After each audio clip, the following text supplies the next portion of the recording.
Two priests, one dying man, and a fraudulent will that would expose centuries of religious exploitation. Today, we're diving into the painting that Belgian authorities desperately tried to suppress, and the scandal that nearly brought down an institution.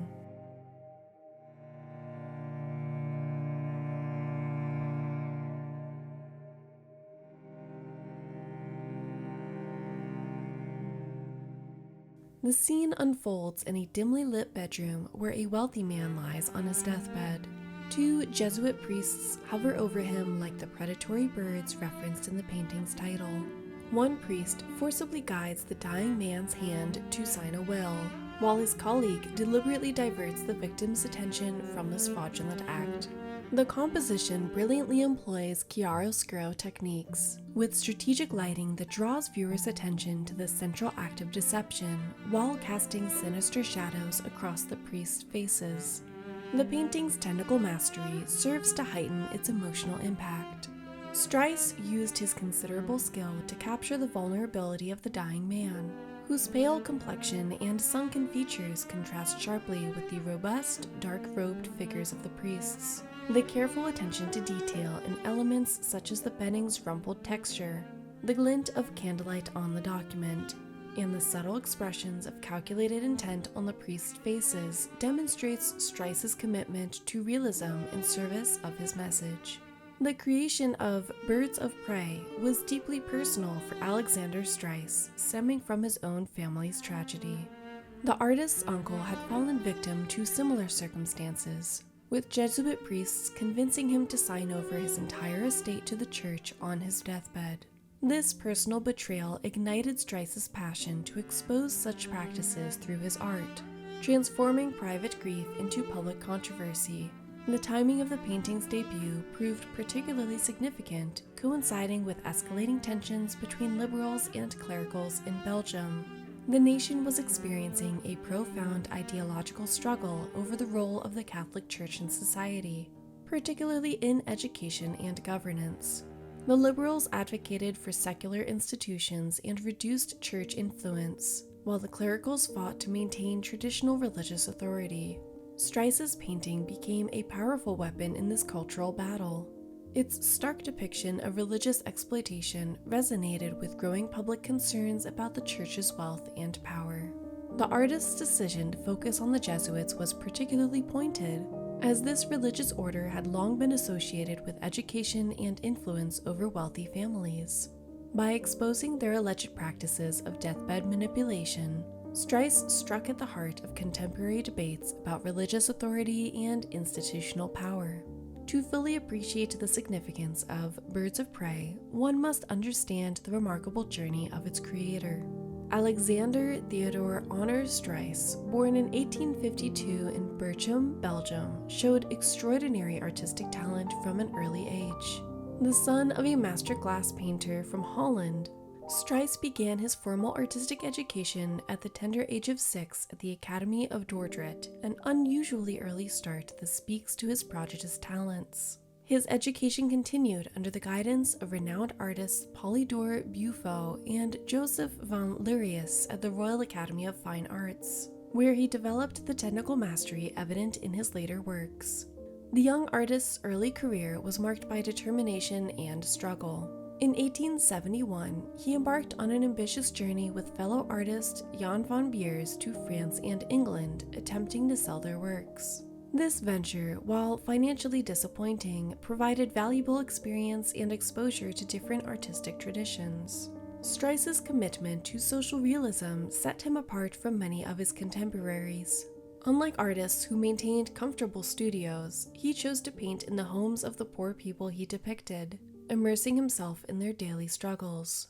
This approach earned him both praise and criticism, with some dismissively labeling him the painter of misery and pain. However, this dedication to authentic representation would prove crucial in creating the powerful realism of Birds of Prey. The impact of Birds of Prey extended far beyond Belgium's borders.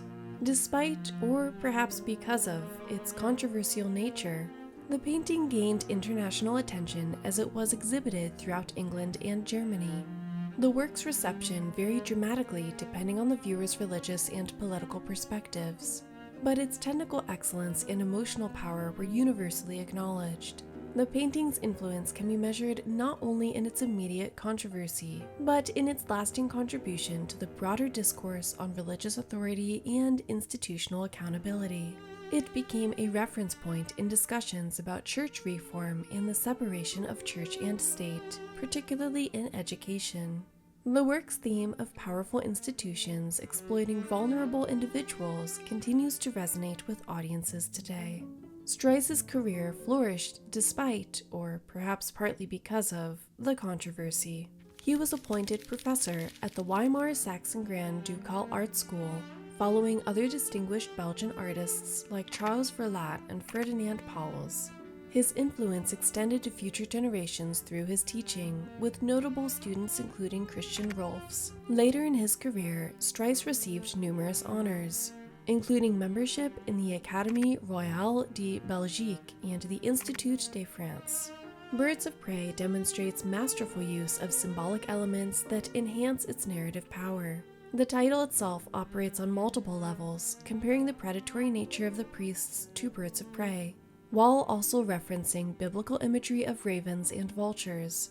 The painting's alternative Dutch title, God is Dead, adds another layer of meaning, suggesting not just the imminent death of the wealthy man, but also a broader death of religious integrity. The composition employs traditional religious painting techniques to subvert expectations. The arrangement of figures recalls deathbed scenes of saints, but here the attending figures are portrayed not as comforting presences, but as manipulative opportunists. The use of light and shadow creates a moral commentary, with darkness literally and figuratively surrounding the priest's actions. The painting's attention to detail reveals additional layers of meaning. The document being signed is positioned as the central focus, highlighting the material nature of the priest's interests. The dying man's passive pose and diverted gaze suggest both physical and spiritual vulnerability. Even the room's furnishings communicate meaning, with their quality indicating the wealth that has attracted the priest's attention. Though created in the 19th century, Birds of Prey addresses themes that remain relevant today: institutional power, exploitation of the vulnerable, and the intersection of wealth and religion. The painting's critique of religious authority can be extended to modern discussions about institutional accountability and the protection of vulnerable individuals. The work's examination of deathbed manipulation has particular resonance in contemporary debates about elder abuse and estate planning. The scene depicted by Struys serves as a warning about the potential for exploitation when power, wealth, and vulnerability intersect. It reminds us that art has always been more than just aesthetics. It's a powerful tool for social change. What do you think about the role of art in exposing social injustice? Have you encountered other artworks that challenge powerful institutions? Share your thoughts in the comments below. I'd love to hear your perspective on this fascinating intersection of art and activism. If you enjoyed this deep dive into art history's most controversial moments, don't forget to subscribe to our channel. Hit that bell icon to ensure you never miss our weekly explorations of art's hidden stories, forgotten scandals, and enduring impact on society.